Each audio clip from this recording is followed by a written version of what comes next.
Right, hey team. So today I'm giving you a full sneak peek behind the hood of CreatorLaunch. This is a group coaching session that we had with CreatorLaunch students, and this is where we were talking about one of the biggest shifts towards how we can profit as a growth creator and someone that just brings value to the people that we work with for getting transformations instead of just giving them services.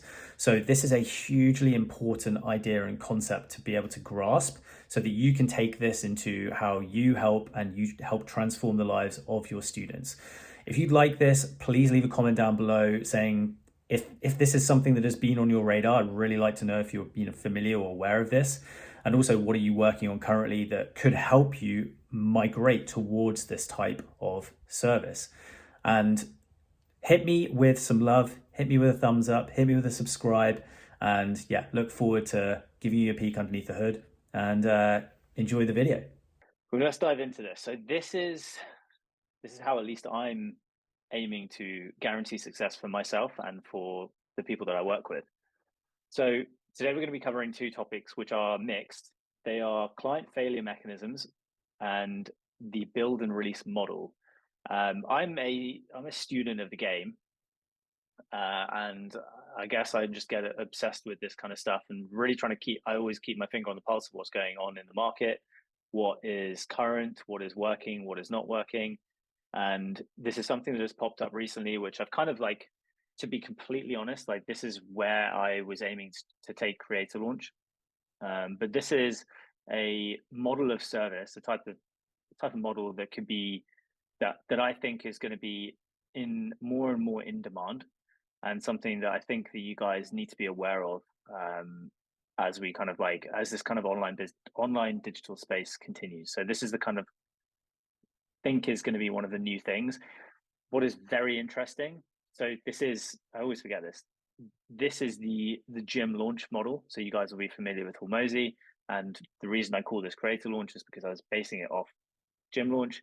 So I have been doing this, but I couldn't come up with a way to articulate it as I have found some other people have been doing, and so I'm using it as a way to articulate what my model was. So if that makes sense, it might not make sense. So what are we as creators? This is an open question to you guys. Say we're kind of pioneers. Damn straight we are. Damn straight we are pioneers. I'm not going to be able to beat that. I am not going to be able to beat that. Yeah, Anyone, I'd like to explain it just further because I've heard this. please. You need courage to be first, and it's the idea that like in any adventure, any age of exploration, like the pioneer is often doubted and ridiculed, and the mass public expects and hopes for them to fail. And it's only after they prove themselves that they get supporters, they get appreciation. So I think creators largely are people that are having the courage to put themselves out there and use the mediums and platforms that everyone has.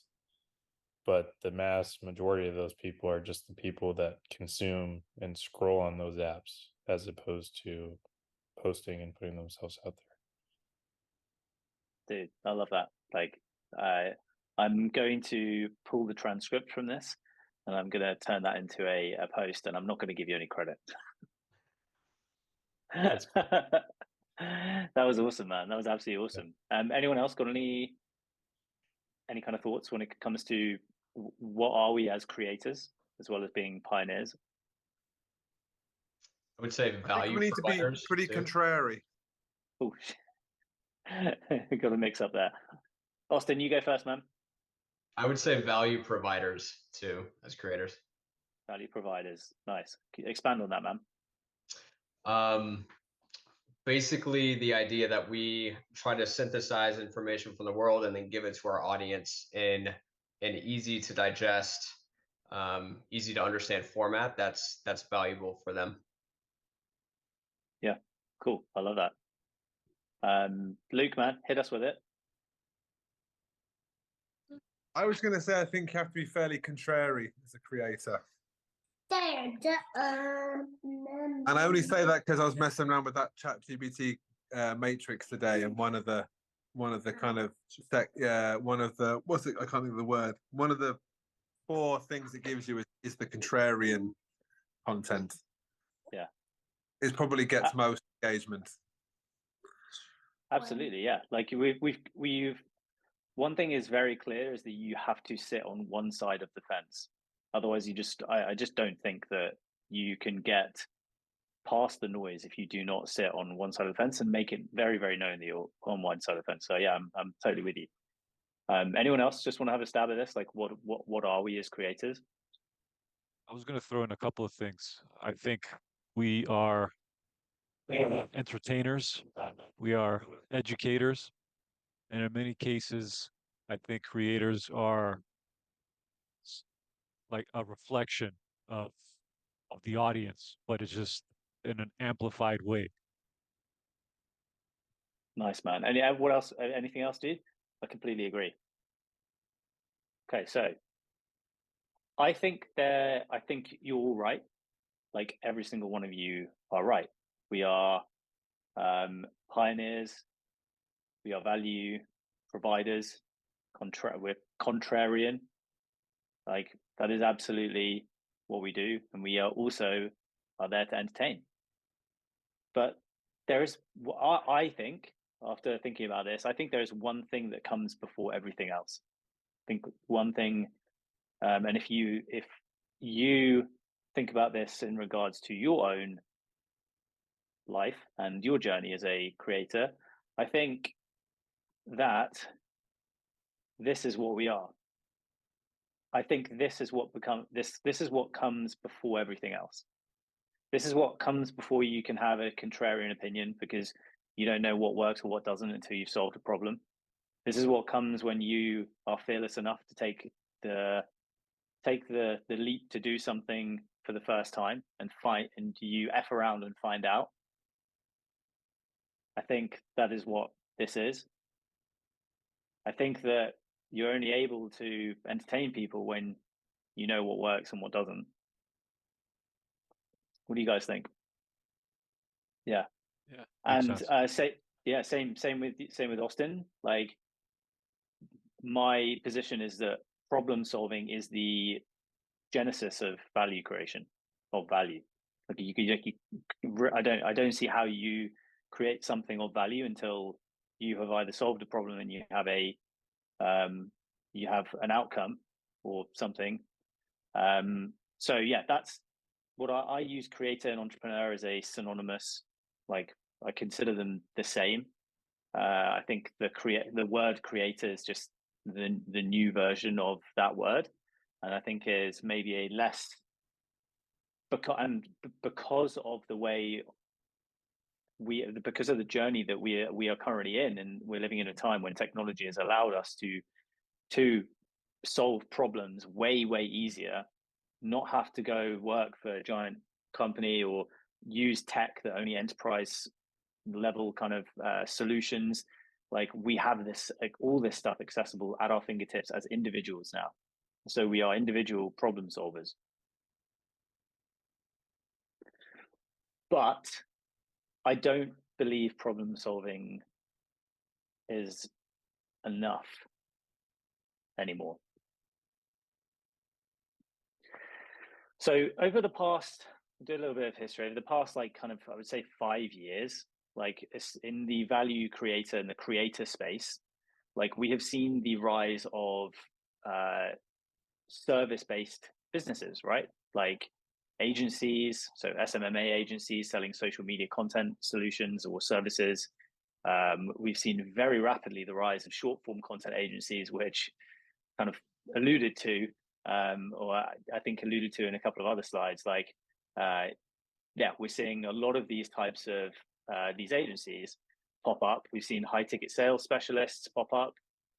This is, and my YouTube video that I posted earlier today, I talk about this. I talk about the fragmentation of education and how it is that is the big opportunity over the next 10 years, is that people, instead of going to get an immediate amount of debt to the tune of tens of thousands of dollars, instead of that, there is this wave of kids who have seen and watched YouTube and watched whatever and seen content and be like, I can go and get education from other people for a fraction of the cost, whether that's 5,000 instead of 40,000 for a university education, and get basically immediate, almost guaranteed results, and actually go and do something that they're interested in. And I just to touch on a couple of the points that I made in the YouTube video was around we're now in this period of time where there is an existing generation of adults who have kids who are unaware of this new era, a new economy, a new way to learn. And so there is still this 10-year gap, 10 to 15-year gap of people who will be pushing their kids through formal education, through university. But the next generation is going to be popping out kids, and they will be really questioning the value of pushing their kids towards university and getting them in debt.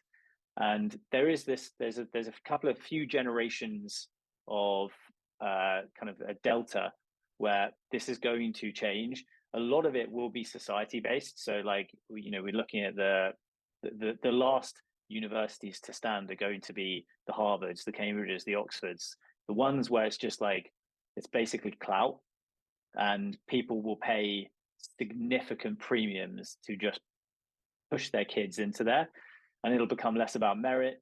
I do think that there will be there will be a kind of a movement towards like science specifically is the one where universities still make sense. That will make sense and will essentially always make sense.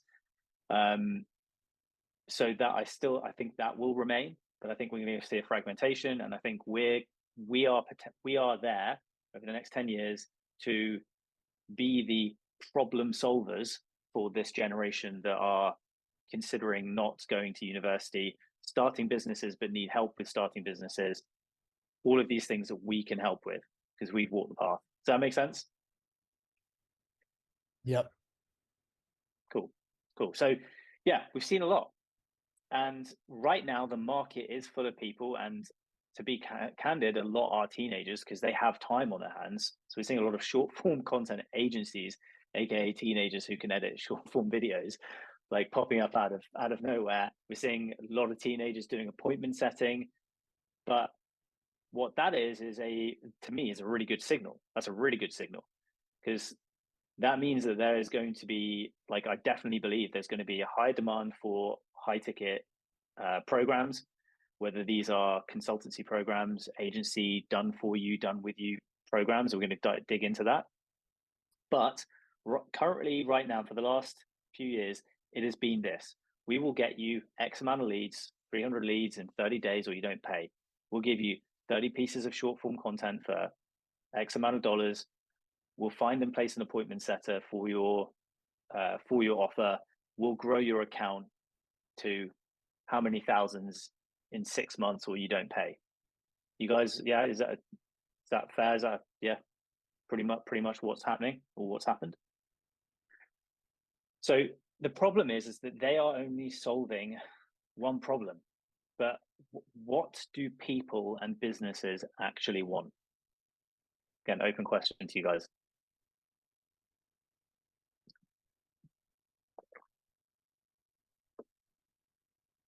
Status. Hell yeah, brother. Hell yeah, brother. To avoid pain. Yeah, that is one of them. Yeah, we'll dig into that in a second. Come and hit me with some more, guys. What do businesses and people actually want? I think to skip steps. Luke coming in there. Sorry, Tristan. I just said to skip steps. They don't want to. Okay, cool. Spend time in the whole process. Anyone else? Neil said money and freedom in the chat. Oh, sweet. Thanks for that, man. Money and freedom. Anyone else? Tom? Okay, so you're all right. Like, you're all right. I do believe that Felipe is closest. And like when it comes to the actual human nature and what people want, they want, like, status is ultimately what it is. And I think it's a really, really, really important thing to be aware of that. Like, I think it's really, really important to understand that, because this changes the way you speak to people on sales calls, consultancy calls, advisory calls. I think it's really important. Avoid pain, like, absolutely. Like, and then, but my then question is what does pain mean for a business or a person? What kind of pain? It could mean if someone's not getting clients, that could be a form of pain. If they want a bigger house, that could be a form of pain because they don't have that bigger house. I think it can manifest in a lot of different ways, but just that like underlying idea. Yeah, absolutely. And I think I could put a pretty big argument towards the fact that, like, you could link every single one of those to status. Not getting enough clients, not making enough money. Not making enough money, can't buy the big house. Can't buy the big house. See what I mean? Tristan, man, did you say something? Sorry, you did say something. I just forgot what it meant. Forgot what it was. I said to skip steps. To skip steps, yeah. So again, comes back to, like, what does skipping steps do? It gets them closer to status. So Yep. yeah, so what I have put here is they want all of it. And again, yeah, so Luke, I won't say the F-bomb, but what do they want? They want what will get them to status. And what is that? It's results, it's outcomes. It's like, just get me the results, get me the outcomes, show me the money. What they want, right? What do you guys think? Yeah, I totally agree. And also the kids have gone, so you can drop us. No, dude, this is a clean episode. Clean episode. What do you think? What do you think, man? Is this what people want? Yeah, I think everybody wants money, and it might be like indirect, like it might be that they want more customers, which means more money. Happy customers means more money. Or like you say, it might mean that they need a bigger house, which everything just revolves around money, in my opinion. Yeah, exactly. So people, when we know that, when we understand that, then that means that we can position ourselves to help this. So how do we do that? First up, by recognizing that selling commodities, which are, I'll get you X by X for X, that is a race to the bottom. When you are fighting against a teenager that has all the time in the world, you ain't winning that battle, because he's just going to undercut you. Whether that's potentially copywriting, short form video editing, whatever it may be. So we have to think bigger. So you guys will be familiar with, like, this is the general landscape of service providing, right? So, like, we've got agencies, we've got consultancies, coaches, and we've got freelancers. Am I missing anything from this? Because when I did make this, I was like, am I missing something when it comes to service providing? Are there any other kind of main buckets? So I was like, yeah, if I feel like I got it, but I just wanted to check just in case, because yeah, I don't know everything. I'm sure some of you will be familiar with this kind of like this done for you versus done with you type of thing, DFY or DFW or DWY. So an agency typically will be done for you services. We will make your website. We will do your content scheduling. We will XYZ. We will copyright for you for whatever. And there is some level of that is the done for you stuff. They will do that. They will have someone, they'll hire someone in house, and that person will do the work and then deliver the work for the client. And then done with you is more of the kind of consultancy and coaching type of thing. So kind of there's a very similar overlap between consultancy and coaching. I really don't think I don't think it matters, because, and with a freelance is very similar to an agency. You're just doing it yourself. Is that fair? That's kind of where I was at. Okay, so I think there's a better way. And I'm not taking credit for this. I've definitely heard this from some other people who are in this space. So this is the concept that instead of being service providers, you are doing what people actually want, which is these people are like, this has been coined as a growth creator. I actually don't think that is the right phrase, and I'm probably going to come up with something myself. It's probably, to be honest, I was going to rebrand. I think I did rebrand my Twitter. So I came up with success creator. Now, the problem is I don't think that's as attractive at a top of funnel level as growth creator. I think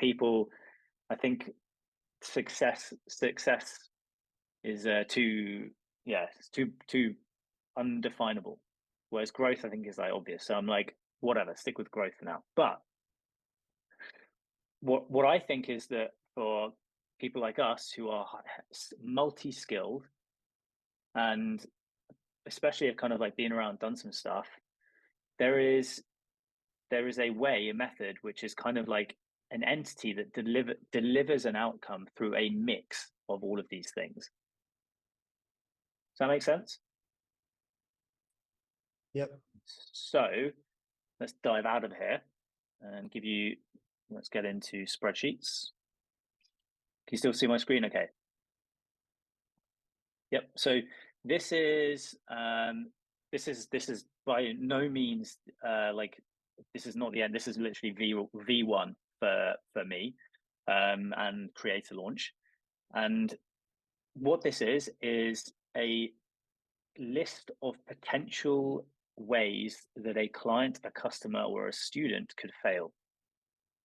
So they are, in my example, they are not able to create an offer for the product or service. We then have, in column C, the mechanism that fixes this potential failure scenario,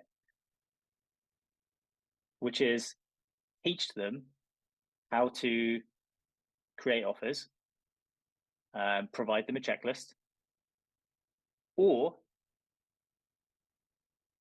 let's do this in here, or create the offer for them. And in this column, we've got done for you, done with you. So let's say, for example, I would take on a new coaching student, and they are just like have no idea what how to what an offer is or how to put together an offer. As part of my kind of service and my offer to the market, to take out to the market, I will say other people who are doing what I do, which is coaching people on their one-person business, will just be like, here's some training, go do your offer. I could say, I'm going to give you training, but I'm also going to get you started really fast, and I'm going to do your first version 1 offer for you. Does that make sense? Yep. So let's say in this instance, this we're going to go done for you. I, as the growth creator, I'm going to do that work for them. And the truth is that shouldn't be a energy intensive process. This, after you've gone through this loads of times, you just pick something out of a folder, and you have this, or you have like, here you go, bam. And this is the same for all of this stuff. So you go. So not owning the attention they're generating, owning your audience training. So that's like, I need to, again, specify this stuff. I'm talking about like email lists and off-platform communities like Telegram, WhatsApp. Yeah. So that will be done with you. I'm just going to provide you with the training, and you're going to go start your own Telegram group. You're going to set up you're going to go through all of the checklists and all the stuff of setting your bloody hell, brain stopped working. Your account up on ConvertKit, your like content schedule for your newsletters. Yep. Unsure how to market themselves, build a personal brand, attractive character training, plus Notion content operating system. So literally giving them the resources, the tools to get it done. Unable to produce sales assets via sales testimonials, sales asset training plus consult. So that could be a done for you service where we sit with you and we go through and we literally work together to create your video sales letter for your landing page. Yeah. And yeah, just going to kind of quickly go through this stuff. Like, I'll literally give this to you guys so you have it. So unable to book sales calls. So they've got a less than 10% DM to booked call rate. You do a DM audit. So you audit you go through literally go into their account and you look at all their conversations and you're like, okay, you could have said this here. You said this here. You haven't followed up here. Make sense? And that would be done for you. There we go. So lack of attention on offer. So I teach my students a way to get leads on Instagram through running a very simple ad. So if they haven't got an ad, how could they fail? They could fail by not getting enough attention on their offer. So how do we fix that? We get an ad live. And that will be done with you because you need them to create the ad. Not creating enough content training, checklist, Notion content operating system, and VAs to help with that stuff.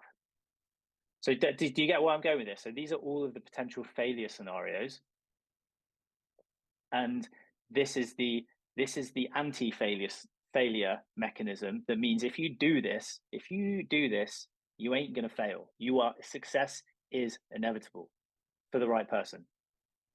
And if you go through a process of, if you essentially go through a process of qualifying people that makes them a right fit for what you do, this is the menu, this is the recipe that if they get the ingredients together by doing what this is, they should not fail. Success should be inevitable. Yeah. There is a secondary beauty to this spreadsheet, to this whole thing.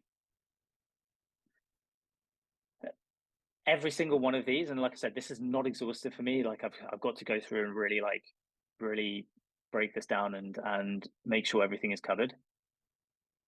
All of these things, this is your content strategy. This is how you nurture people, by giving them everything. So you're giving away everything. The Hormozy method, you're giving away everything.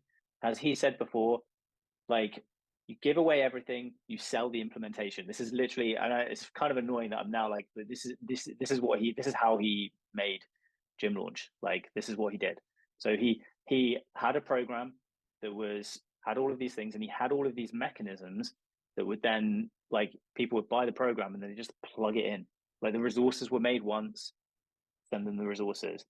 Like, whatever it was, they bought that and then they had it.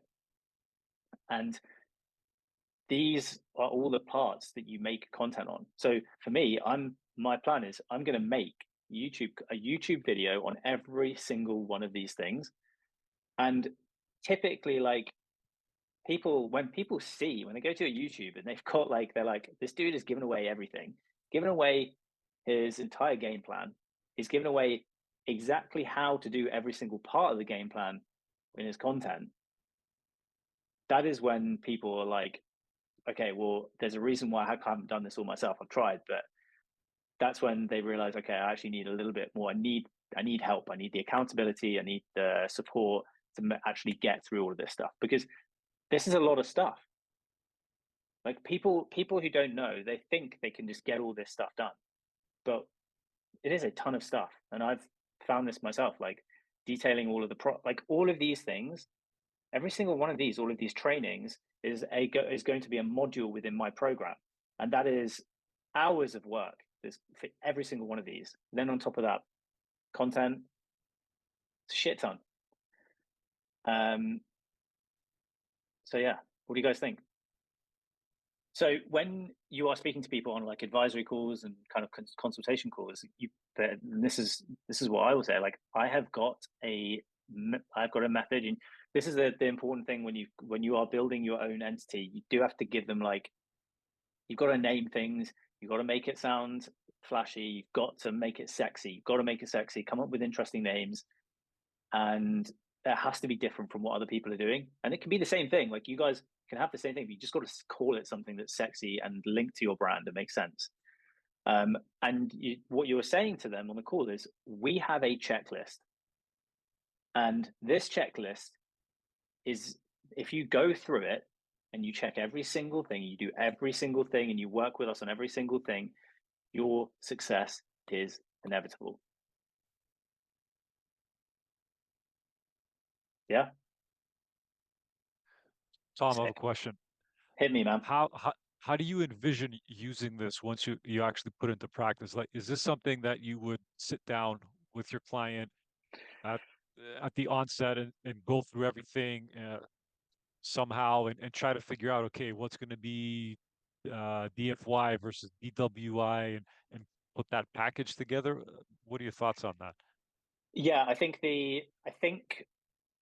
where I'm going with it is that after I don't think that this is, I think it's really, really important that this is not covered in sales calls. Like this is, so to be clear, what you want to say, maybe show them a screenshot where it's like, look, we've got, this is what we've got. I'm thinking about ways to position this as well.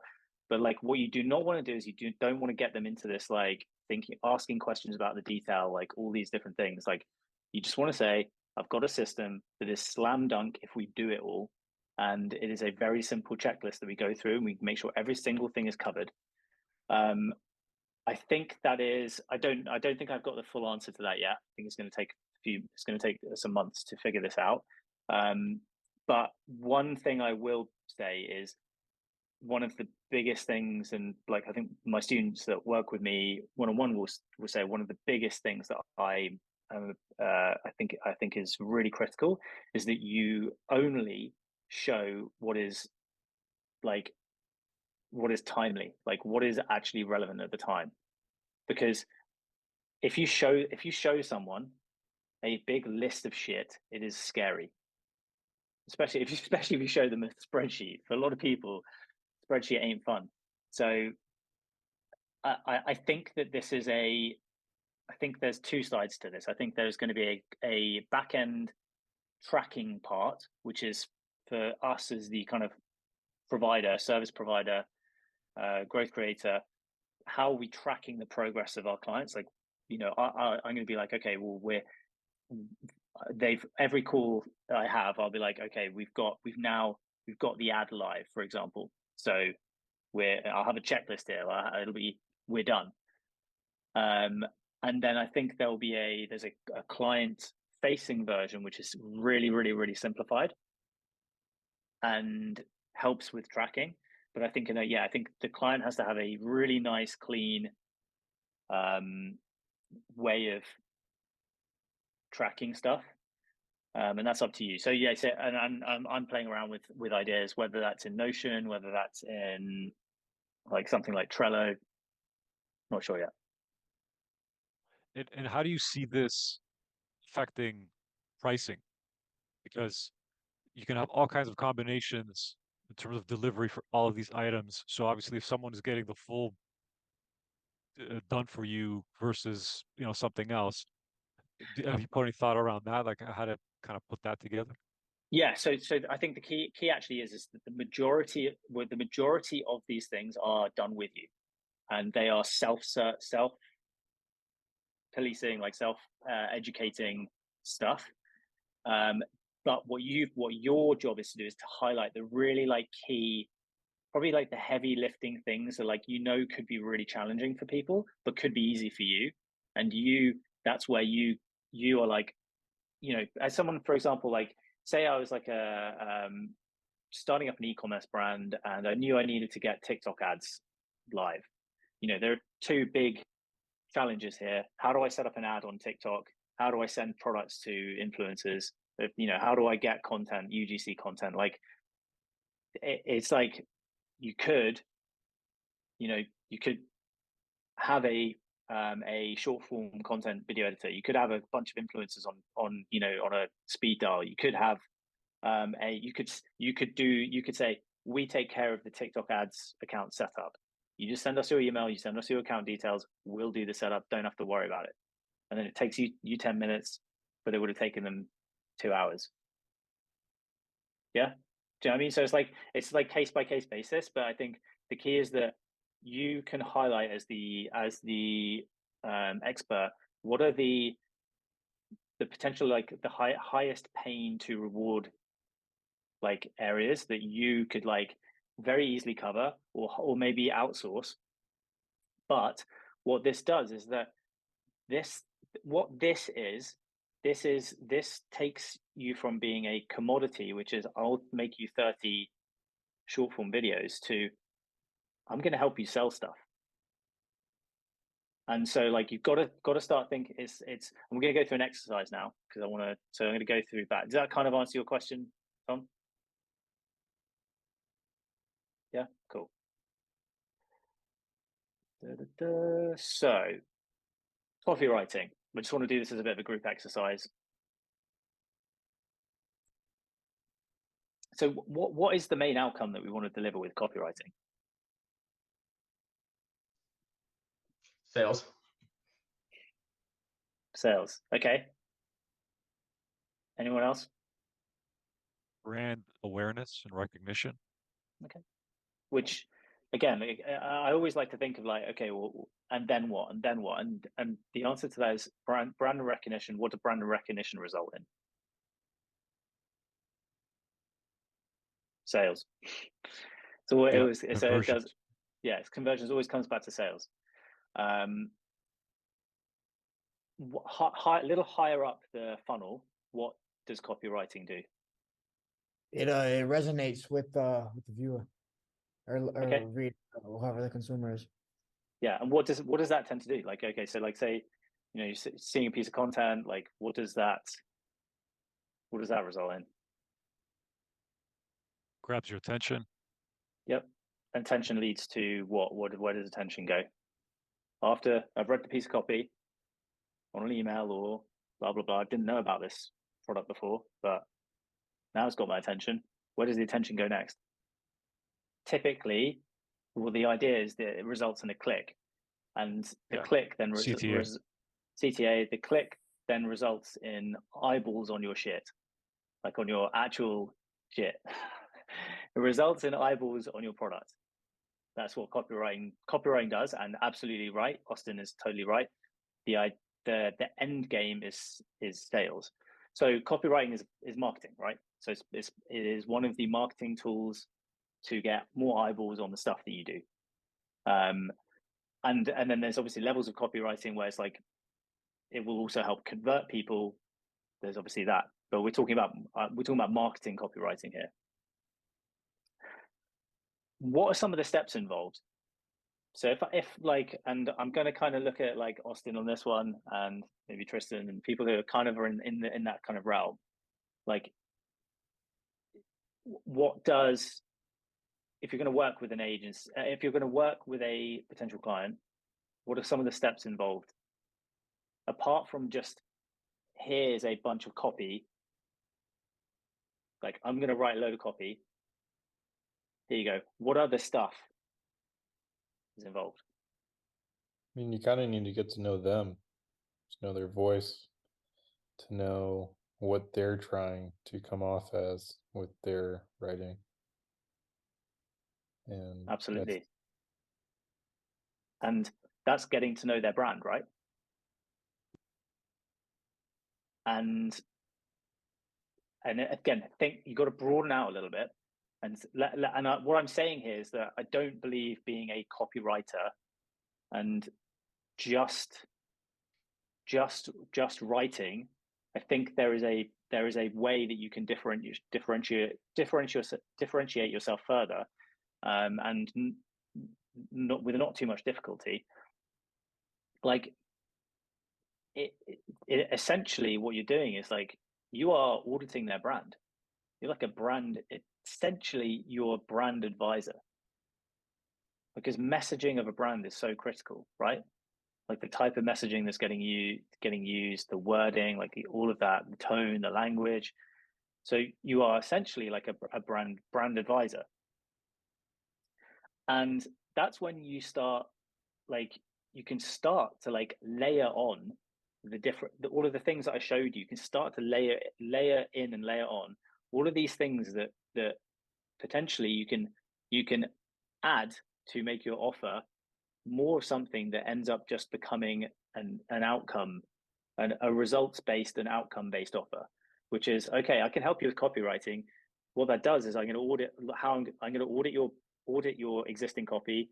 I'm going to really get a sense of where your brand is heading or where it wants to head. And what I'm going to do is come up with a strategy that's going to unify your messaging, and it is going to help increase the awareness of your brand. And we're going to do that through copy on Twitter, on Instagram, or whatever, right? But there's all these micro steps as well involved, like setting up accounts. Like there'll be businesses who want to set up an account on X. They want to grow on X. Like you know how to set up an account on X.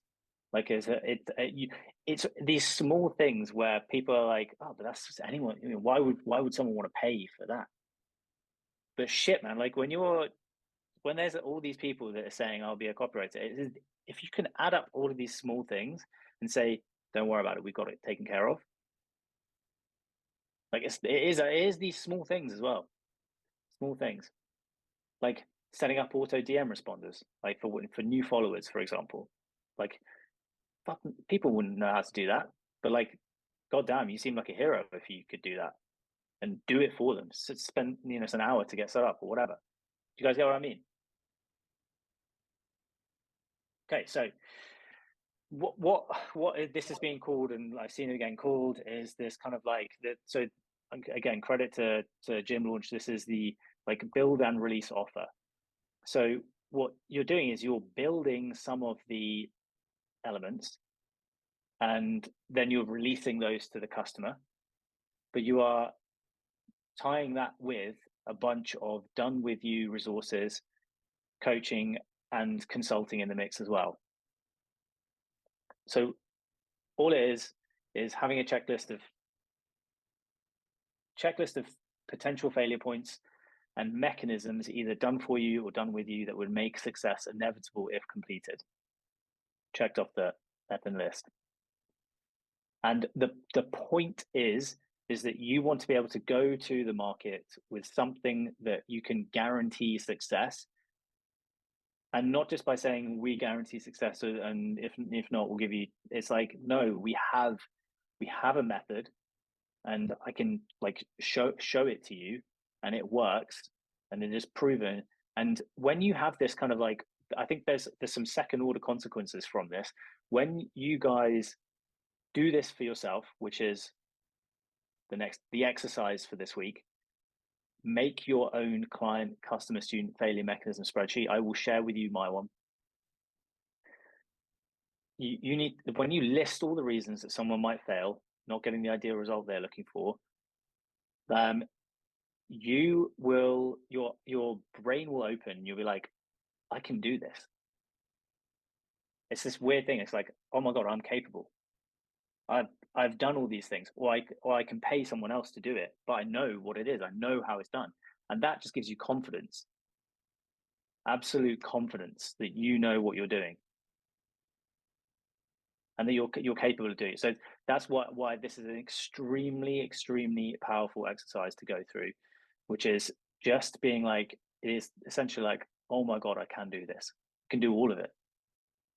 And what is even better, I can position it in a way that I can take some of the headache from my potential customer and do it for them. And I'll figure a way I can, make whatever it is, maybe hire a freelancer for $20 an hour and get them to set up an account, whatever that might be. Maybe you decide to do it yourself, but the idea is that this is very scalable. So you're not doing it yourself. So exercise. Make your own client customer and student failure mechanism spreadsheet. List all the reasons someone might fail, not getting the ideal results they're looking for, and include a mechanism for each one that will guarantee success if they or you, if they're done for you, complete that task. How does that sound? All right, sick. Hit me with some questions. I know you. Go on, hit me. I've got one. Hit me, man. So I've heard of the like growth creator concept before about trying to maximize the value that you give. One like question I have is, do you think it works for every niche and for every audience? Because I'm inclined to think that like some people wouldn't like the done with you concept. Like they would just want like leads given to them, or like back to the commodity offers that you talked about. I think the market is flooded with those, but I guess I'm caught up on the fact that I think an obstacle to providing more value done with you is that some customers would just want the leads or would just want the appointments. It would not want to go and build a personal brand and have to do the done with you work as well. So I think that's something I've like struggled with. And so I guess the question is, do you think it works for every niche? Do you think it's only some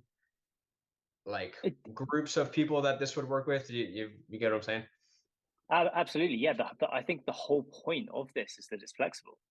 Okay. I think that's the point. I think that's the point is that like if you go back to like it is a you select and you as the person like select, and that's why I couldn't answer Tom's question, because I think it is a very this is a okay, you need to speak to them first, and then you get a feeling like where they're at, what are their preferences, where do they just want to get it all done, and then if that's the case, all done for you, it's going to be 25 grand. You go pay a bunch of like freelancers to get it done. So yeah, I think the point is that it is supposed to be flexible, but like I do think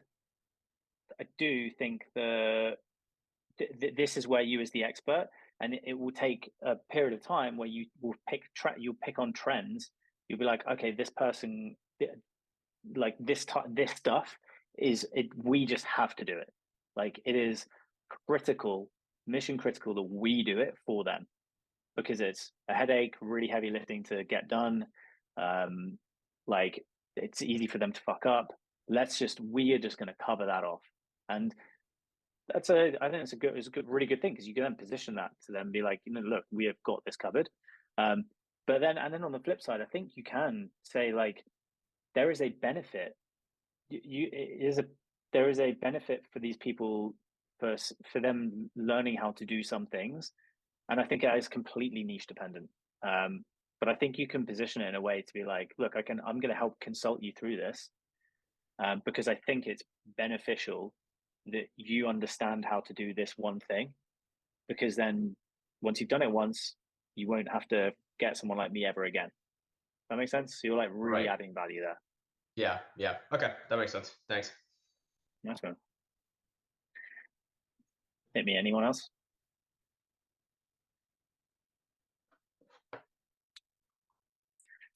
Client failure mechanisms.